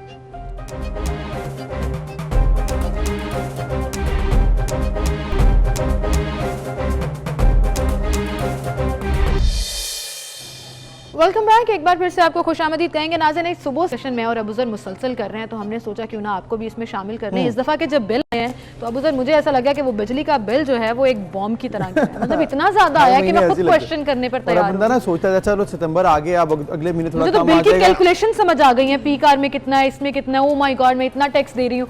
मतलब सीरियसली मुझे सुबह से ये ऐसे ही है कि हर महीने ज़्यादा आता है। उसकी बड़ी वजह यह है कि महंगाई तो हो ही रही है अपनी जगह पे, उसकी एक और बड़ी वजह यह है कि लाइन लॉसेस बहुत ज़्यादा होते हैं। गवर्नमेंट अपनी जानिब अपनी कोशिश तो कर रही है लाइन लॉसेस को कम करने के लिए, नई ट्रांसमिशन लाइन बिछाने की, लेकिन आप इंडिविजुअली भी ये कोशिश कर सकते हैं। अगर आप अच्छी केबल घर पर लगवाएंगे, अच्छी जो इलेक्ट्रिक वायर लगवाएंगे, उससे क्या होगा कि आपकी बिजली कम लगेगी, और उसके बाद देर पास रात ये होंगे कि आपकी बिजली का बिल भी कम आएगा, और जो आपकी जो तमाम इक्विपमेंट है वो भी सेफ रहेगा। जितनी बिजली वापदा आपको दे रहा है आप उतनी इस्तेमाल करेंगे, और अगर उसका लॉस कम होगा तो आपको बिल भी कम आएगा, आपका घर महफूज भी रहेगा। अक्सर हम सोचते हैं और सुनते हैं कि ये शॉर्ट सर्किट से जो आग लग गई और खुदा ना खास्ता जानी और माली नुकसान हुआ तो ये क्यों हुआ। तो अगर पूरे एतमाद आप ऐसी वायरिंग की तरफ जाएंगे जिससे आपका घर नहीं बल्कि आपकी जान भी महफूज रहेगी, और ऐसी केबल जो नस्लों तक चलती है, ये वो दावा ही नहीं करते बल्कि 36 साल से प्रूव भी करते आ रहे हैं, फास्ट केबल्स, जिससे ना सिर्फ आपका घर महफूज होगा, आपकी बिजली कम इस्तेमाल होगी, जेब पर जो है वो बजट कम पड़ेगा, बोझ कम पड़ेगा। तो ये सारी चीजें जो है वो कहीं ना कहीं आपको बड़ा फायदा पहुंचाती हैं। तो फिर इस हवाले से मजीद जानते हैं कि किस तरह से ये मैनेज किया जाता है। इमरान ज़हूर साहब हमारे साथ मौजूद हैं, रीजनल बिजनेस मैनेजर हैं फास्ट केबल्स के, उनसे हम जानते हैं, खुशामदीद भी कहेंगे। बहुत शुक्रिया इमरान ज़हूर साहब आपका। और जिस तरह से आपने हमें सुना भी कि हम परेशान हैं बिजली के बिलों से, तो आप बताइएगा फास्ट केबल्स पाकिस्तान की सोसाइटी में अपना क्या किरदार अदा कर रहा है, क्या प्लानिंग है, और अभी तक किस तरह से काम कर रहे हैं? बहुत शुक्रिया आप लोगों का, आपने बड़ा अच्छा इंट्रो दिया। केबल्स में फ़ास्ट केबल्स की बात करें तो बीइंग फास्ट केबल्स हम लोग जो केबल्स मैन्युफैक्चर कर रहे हैं सोसाइटी के लिए, हम स्टैंडर्ड्स के अकॉर्डिंगली केबल्स बना रहे हैं। ठीक है। केबल्स बेसिकली एक इंजीनियरिंग प्रोजेक्ट है, और इस स्टैंडर्ड्स हैं जिसको हम फॉलो करके केबल्स बना रहे हैं। ठीक है। और उसमें ये एक चीज़ है कि स्टैंडर्ड्स की जो हाईएस्ट लेवल्स हैं उनको हम कंप्लाई करते हैं। सेकेंडली होता है कि आप केबल्स बनाने के बाद उसकी टेस्टिंग के लिए जाते हैं, तो अल्हम्दुलिल्लाह तमाम प्रोडक्ट्स हमारी टेस्ट होने के बाद कस्टमर्स को डिलीवर की जाती हैं, ताकि उसके अंदर कोई ऐसी चीज़ ना रहे। सही। और उसके बाद होती है कि आप प्रोडक्ट में आते हैं कि इसकी सर्टिफिकेशंस क्या हैं। आया कोई मैन्युफैक्चरर है तो वो सिर्फ वर्ड्स में उसको एक्सप्लेन कर रहा है कि हम लोग ऐसा है, या उसकी कोई एक्नॉलेजमेंट भी है। तो फास्ट केबल्स इंटरनेशनली जो दुनिया की बेस्ट लैब हैं, कीमा लैब से अल्हम्दुलिल्लाह हमारी केबल्स सर्टिफाइड है। हम पाकिस्तान की पहली कंपनी हैं जिन्होंने कीमा से गोल्ड सर्टिफिकेशंस ली।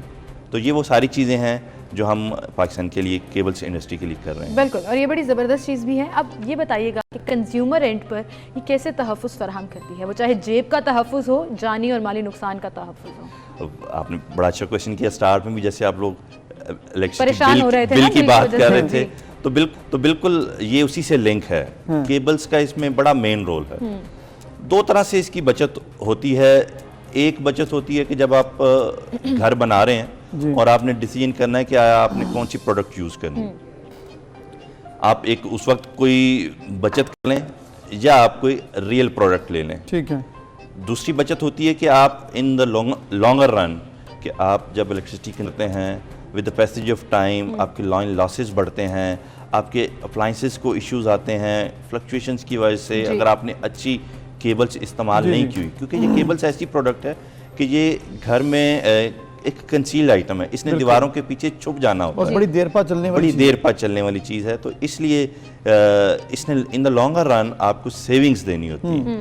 तो अगर अच्छी केबल, रियल केबल्स यूज़ की हैं तो उससे आपके बिजली के बिल भी। इमरान साहब आपकी बात बिल्कुल ठीक है कि अच्छी केबल यूज़ करना, लेकिन लोगों को मालूम नहीं होता। लोग उस टाइम सोचते हैं अच्छा यार ये केबल लगा लो, शायद अभी बचत हो जाएगी, और क्या है सब एक जैसी होती हैं। लेकिन आप ये बता सकते हैं कि जो कॉपर वायर का इस्तेमाल, फिर उसमें मिक्सिंग करना, फिर जो PVC का जो उसकी इंस्टॉलेशन होती है, ये टेक्निकल बातें हैं जो कि लोगों को समझ में नहीं आती। इस पर थोड़ा सा रोशनी डालें। जी बिल्कुल, मैं अपनी ऑडियंस से, नाज़रीन से यही कहूँगा कि केबल्स एक घर में एक ऐसा आइटम है जिसमें बिल्कुल कॉम्प्रोमाइज़ नहीं करना चाहिए। इस पे अच्छा डिसीजन करना चाहिए, क्योंकि इसने ना सिर्फ इलेक्ट्रिसिटी है बल्कि ये आपके लाइफ की सेफ्टी के लिए भी बहुत ज़रूरी है। केबल्स में मेन चीज़ें हैं कि आप इसमें देखें कि जहाँ ये केबल्स बन रही हैं वो मशीनरी द आर्ट है, एडवांस मशीनरी पे ये केबल्स बन रही है, ना कि ऐसा तो नहीं कि जो 25-30 साल पुरानी टेक्नोलॉजी पे केबल्स बन रही हैं। एडवांस मशीनरी पे, एडवांस टेक्नोलॉजी को देखना चाहिए। आफ्टर दैट उसको देखना चाहिए कि आया ये केबल्स बनने के बाद इसकी टेस्टिंग कैसे हो रही है, क्योंकि जब एक प्रोडक्ट बनती है उसको टेस्ट होना चाहिए, क्या कैपेसिटी है, उसके रिजल्ट्स कैसे हैं। तो अल्हम्दुलिल्लाह फास्ट केबल्स के पास state of the art lab available है और हम अपनी एक एक प्रोडक्ट को टेस्ट करने के बाद कस्टमर को डिलीवर करते हैं। अगेन जैसे मैंने लास्ट अभी आपसे वो बात की कि सर्टिफिकेशंस की, तो प्रोडक्ट को सर्टिफाई जरूर होना चाहिए। अब तो पूरा दुनिया आपके हाथ में है, आप उसको बिल्कुल गूगल करें, उसको रिसर्च करें और चेक करें, और एडवांस टेक्नोलॉजी का अगर इस्तेमाल है तो फिर तो आंखें बंद करके एतमाद भी कर लेना चाहिए। और ये गारंटी बड़ी होती है जो खुद कह रहे हैं कि आप हम भी टेस्ट करके दे रहे हैं, आप खुद भी टेस्ट करें। अच्छा, ये जो एक बात है कि एक बार लगे और चले नस्लों तक, इसमें किस हद तक सदाकत है, कितना अरसा जो है ये गुजर जाता है सेफ एंड साउंड तरीके से? बिल्कुल, केबल्स की जहाँ तक बात है, केबल्स देखें, केबल्स की लाइफ नॉर्मली कहते हैं कि 25 ईयर्स तक, ठीक है, लेकिन घर के अंदर 24 आवर्स ये यूज़ नहीं होती। तो ये normally more than 40 years, 50 years तक ये केबल्स ने चलना होता है। तो इसीलिए कहते हैं कि ये एक दफ़ा लगे तो नस्लों चले, कि आपकी आने वाली नस्लों ने भी इसको यूज़ करना होता है, देखना होता है। इसीलिए इस पे हम लोग कस्टमर से भी कहते हैं कि इस पे बिल्कुल अच्छी प्रोडक्ट को यूज़ करना चाहिए, इस पे किसी तरह का कोई कंप्रोमाइज़ नहीं करना चाहिए। फिर इमरान साहब, जो कि अब आपने कहा एक बार लगे, अब कई अगर फॉर इंस्टेंस मैंने घर बनवा लिया हुआ है, अब घर हमारे पास है, अब क्या उसको रिप्लेस किया जा सकता है? ये टेक्नोलॉजी आ गई है, इसमें क्या ज़्यादा खर्चा थी? क्योंकि अक्सर मैंने देखा है लोग कहते हैं अब तो लगवा ली, अब क्या हो सकता है? वो अंडरग्राउंड होती है तो क्या पूरा घर? तो ये पॉसिबिलिटीज़ आ चुकी हैं, ऐसी टेक्नोलॉजी है कि अगर कोई वायर हम गलत लगवा बैठे हुए हैं तो उसको चेंज करके फास्ट केबल लगवा लें? देखें, थोड़ा मुश्किल काम है। अच्छा, डेफिनेटली मैंने जैसे पहले कहा कि इन्होंने दीवारों के पीछे छुप जाना होता है, तो इनकी रिप्लेसमेंट इतनी इजी नहीं होती, पेनफुल मुश्किल काम, लेकिन डेफिनेटली हो सकता है। ऐसा कोई नामुमकिन नहीं है, आप इसे बिल्कुल चेंज करवा सकते हैं और हो सकता है। ठीक है। अच्छा, अब अक्सर लोगों को ये लगता है कि जब भी किसी ब्रांड का नाम लिया जा रहा है या कोई इतनी हाई टेक चीज़ों की बात भी की जा रही है, सर्टिफिकेशन की बात भी की जा रही है, वर्ल्ड रिकग्नाइज्ड केबल्स हैं बात की जा रही है, लोगों को लगता है ये तो बड़ी महंगी होगी, ये तो हमारे बजट में ही नहीं आएगी, हमने पूरा घर बनाना है, हम कैसे इतनी महंगी? कॉस्ट में फ्रेंडली है ये, इकोनॉमिकल है? देखें, बिल्कुल आजकल ये बचत वाला कॉन्सेप्ट बहुत ज़रूरी है। डेफिनेटली महंगाई बहुत ज़्यादा होगी, घर बनाते हुए लोगों के बजट्स होते हैं ऐसी, लेकिन बचत करने के लिए घर में और बहुत से आइटम्स हैं जिनमें आपको बचत भी तो हो रही है, जिनमें आप वही बचत दो ही तरह की है। एक बचत वो है कि जब आप प्रोडक्ट को परचेज करने जा रहे हैं, और एक बचत वो है जो उसने सारी ज़िंदगी आपको देनी है। ठीक है। और जब आप परचेज करने जा रहे हैं तो जैसे मैंने कहा घर में बहुत से आइटम्स ऐसे हैं जिनको आप इजीली रिप्लेस कर सकते हैं। जैसे अभी बात की कि जी मैं अपने घर में भी केबल्स, वो मुश्किल काम है। आपने अभी कोई लाइट चेंज करनी है, कुछ टाइल्स चेंज करनी है, कलर चेंज करना है, वो ईजी है। तो आप इसलिए इस पे इतनी सेविंग्स का मत करें। नॉर्मली एक 10 मरले का घर है तो उस पे 2 से 2.5 लाख की केबल्स लग जाती हैं, तो ये कोई इतना एक्सपेंसिव नहीं है क्योंकि लोकली बनती है, ये पाकिस्तान में बनती है। इमरान साहब मेरे ख्याल में अवेयरनेस नहीं है, एक्सपेंसिव ये इतना नहीं है, अवेयरनेस होना चाहिए। आप बिल्कुल ठीक कह रहे हैं। तो अवेयरनेस अगर होगी, इंपॉर्टेंस देनी है केबल्स खरीदते हुए, तो रिसर्च करनी है, चेक करना है, आने वाले मसाइल जो है वो हल हो सकते हैं। देखिए आप बच्चे आजकल तो अप्लायंसेस देखें आप घर में ज्यादा हो गई हैं। पहले घर में लाइट्स थी, जरा बिजली ऊपर नीचे हो चीज सड़ जाती है। आपकी कम अप्लायंसेस होती थी, अब देखें लाइट्स भी हमारे घरों में ज्यादा हैं, हर कमरे में टीवी है, मोबाइल्स हैं, टैब्स हैं, एक्सेट्रा, और किचन के आइटम्स बहुत बढ़ गए हैं। इसलिए केबल्स बहुत मेन आइटम इंपॉर्टेंट फैक्टर है और लोगों को मेरे ख्याल में ये चीज़ समझ भी जानी चाहिए। और जिस तरह से आपने इमरान साहब ये एक्सप्लेन किया, मेरे ख्याल में अब लोगों को ये समझ आ चुकी है केबल घर के अंदर जो आपने इलेक्ट्रिसिटी वायर्स लगवानी है वो बड़ी इंपॉर्टेंट है आपके लॉन्ग टर्म बजट के लिए। तो ये आप इस चीज़ को ज़रूर जो है ना कहते हैं पल्ले बांध दें, एक अच्छी वायर लगवाएंगे तो आपके आइंदा के बचत भी। मेरे ख्याल से नए घर बनाने वालों के लिए तो पूरा निकल आया, उनके पास ऑप्शन मौजूद है, जल्दी से कर लें। और जिन्होंने चेंज करानी है थोड़ा सा मुश्किल काम होगा, लेकिन कहीं ना कहीं सालों तक आपकी बचत भी होगी और बेहतरी भी होगी, तो जरूर सोचिए इस पर। इसी के साथ नाज़रीन हम एक ब्रेक की तरफ चलते हैं। इमरान साहब आपका बहुत शुक्रिया, दोबारा हाजिर होंगे, हमारे साथ ही रहिएगा।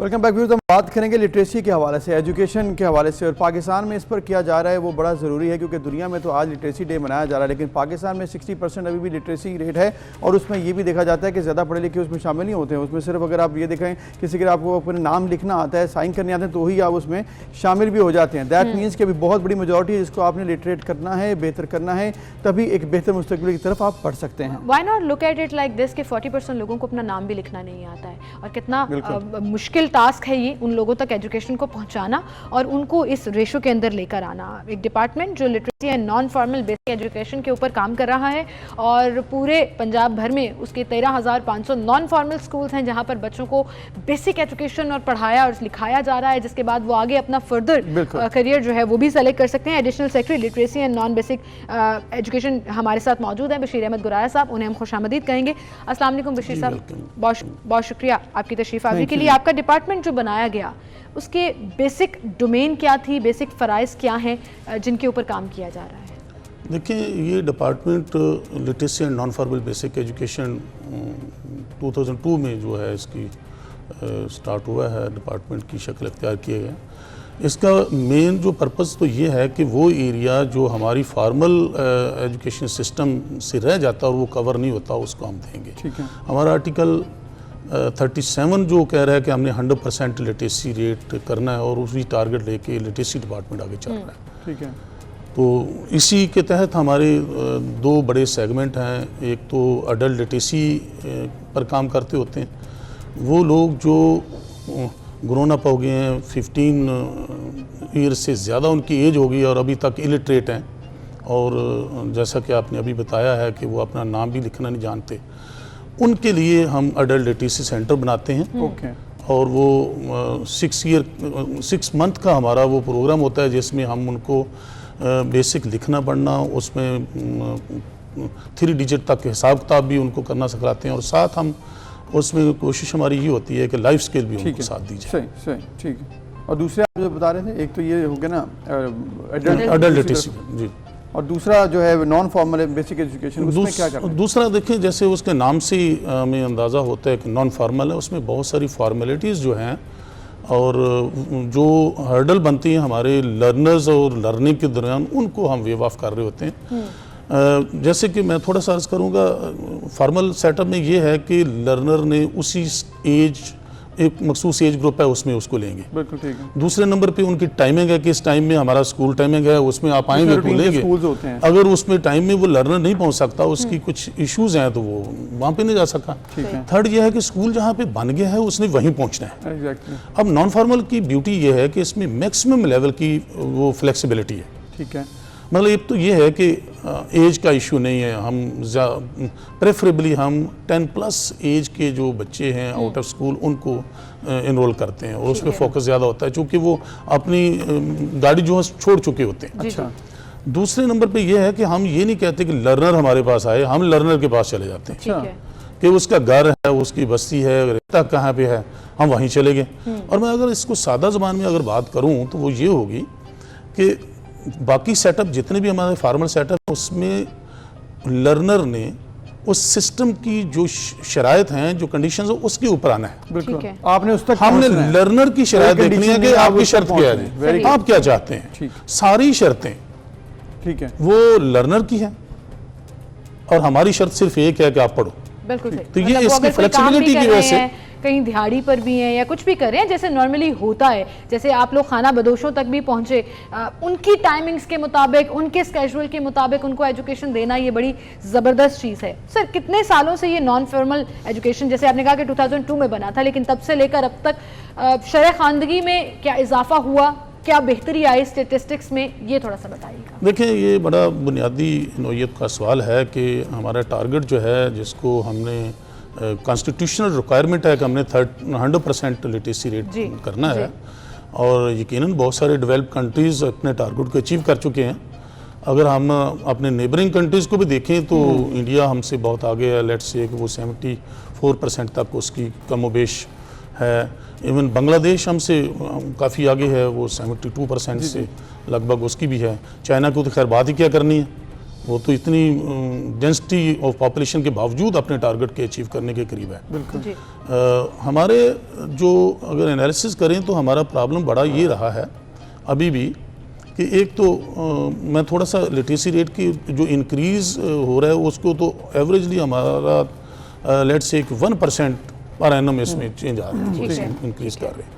और जो हमारा दूसरी तरफ पॉपुलेशन है वो 2% बढ़ रहा है। अच्छा, तो ये बड़ा आपने पॉइंट उठाया है कि बेसिकली कि पॉपुलेशन ज़्यादा बढ़ रही है, आपका रेट थोड़ा सा उसी रेशो से हमें नए स्कूल बनाना, नए चैलेंजेस है, नए एरिया पे करना है, तो वो एक कंपटीशन जो है उस करने के बावजूद भी मैं अर्ज करता हूँ कि 2% वो बढ़ भी रहा है, फिर भी हम literacy rate 1% increase per annum कर रहे हैं। लेकिन अर्ज यहाँ पे ये करना है कि जो स्पीड जा रही है इससे हमें शायद हम बहुत पीछे रहेंगे और भी पड़ेगी। बशीर साहब इसके साथ साथ आप कुछ मसाइल के बारे में बताइएगा, क्योंकि कोविड की वजह से भी बहुत से इश्यूज आए हैं, ये बहुत बड़ा इशू रहा है।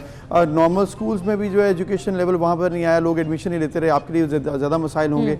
इसके अलावा जेंडर के हवाले से, फिर जो ख़वातीन जो काम नहीं कर पाती उनके लिए जो ये ख्वाजा सराओं के हवाले से, ये सारा बताइएगा कि किस तरह से आप इसको मैनेज कर रहे हैं। देखिए ये दूसरा बड़ा दिल दहला देने वाला क्वेश्चन है कि एक तो पहले ही हम बहुत सारे मसाइल में गिरे हुए हैं कि नॉर्मल हालात में भी मैं समझता हूँ कि एजुकेशन के हवाले से इमरजेंसी के हालात ही थे कि बहुत सारे बैरियर्स हैं लर्नर्स के लिए, स्कूल आने के लिए, उनकी गुर्बत बहुत बड़ी रुकावट है। फिर हमारे कल्चरल एक माइंड सेट है उस तरफ ही, जैसे हमारी गर्ल्स एजुकेशन पे अभी तक भी बहुत सारी एरियाज़ में वो इसको शायद होना क्या था समझा जाता अगर मैं बात की खोल के करूँ तो।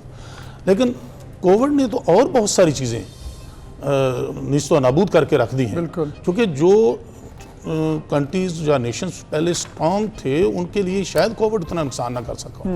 हमारे प्रॉब्लम तो देखें दूसरे बहुत सारे जो डेवलप कंट्रीज हैं या बेहतर हालत में थे वो डिजिटल साइड पे चले गए, वर्चुअल एजुकेशन को ले लिया है, डिस्टेंस एजुकेशन को अडॉप्ट किया, अब ये शानदार मॉडल है।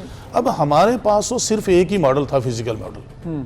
अब वो बच्चे या वो फैमिलीज जिनको हम कैटर कर रहे हैं, एक तो पहले ये वो लोग हैं जो बहुत सारी महरूमी के शिकार हैं, क्योंकि हमारे पहाड़ों के दामन में, पहाड़ों की चोटियों में हमारे स्कूल हैं, दरियाओं के किनारों पर हमारे स्कूल हैं, और दरिया सिंध के अंदर भी स्कूल चल रहा है। वो फैमिलीज जो बोट फैमिलीज हैं उनके घर रहना बहना बैठना सारा वो स्कूल की कश्ती के अंदर है। हमने तो वहाँ भी कि भाई वो बाहर नहीं आ सकते तो हम अंदर चले जाते हैं। लेकिन बात वो कि वहाँ पे जो कोविड की वजह से एक रिक्वायरमेंट थी कि फिजिकल कांटेक्ट से अवॉइड करना है और डिस्टेंस रखना है, उसके लिए जो हमारी ज़रूरियात थी कि इनको जो डिजिटल इक्विपमेंट से वेल इक्विप्ड किया जाए, वो एक बहुत बड़ा बैरियर और बहुत बड़ा चैलेंज हमारे सामने आया। क्योंकि हमारे पास इस वक्त जो डेटा हमने अपने तौर पर सर्वे किया अपने उन बच्चों का, उनके फैसिलिटीज़ का, 1% बच्चों के पास इंटरनेट है। ये उन बच्चों की बात कर रहा हूँ जिनको हम कर रहे हैं। बिल्कुल। अब लाहौर में हम Obviously, बहुत सारे obviously खाना बदोशों का जिक्र कर लें, कश्ती स्कूलों में आपने जैसे जिक्र किया, रिवर बेल्ट पे जो स्कूल्स हैं तो वो बच्चे तो पहले ही रिसोर्सेज उनके पास ना होने के बराबर उसके लिए देखें, बात फिर वही है कि मैं एक बात यहाँ पे अर्ज करूँगा कि इंसान के पास सबसे बड़ा सरमाया उसकी हिम्मत है, उसकी ताकत है, जुर्रत है। वो उसको अगर नहीं छोड़ता तो वो कुछ ना कुछ कर गुजरता है। हमारे नॉन फॉर्मल टीचर्स में इन हालात में भी उनके साथ कांटेक्ट रखा और अच्छा मतलब टारगेट्स अभी आपके अचीव तो नहीं हुए लेकिन कोशिश जारी है कि डिसकंटिन्यूएशन ऑफ लर्निंग नहीं होनी बिल्कुल। It's a very important department sir. I hope कि आप good luck and I hope कि आप अपने ये टारगेट्स जरूर अचीव कर लें, क्योंकि जैसे ही आपके ये टारगेट्स अचीव होंगे पूरे पाकिस्तान का ना सिर्फ भला होगा बल्कि ओवरऑल एजुकेशन की इंपॉर्टेंस और ओवरऑल एजुकेशन का जो लिटरेसी रेशो है वो भी बढ़ेगी। Thank you so much. बहुत शुक्रिया बशीर अहमद कुरैया साहब हमारे साथ मौजूद थे। और हमारा नाज़रीन आज का वक्त खत्म हो चुका है, इंशाल्लाह कल मिलेंगे। अपना ख्याल रखिएगा। अल्लाह हाफ़िज़।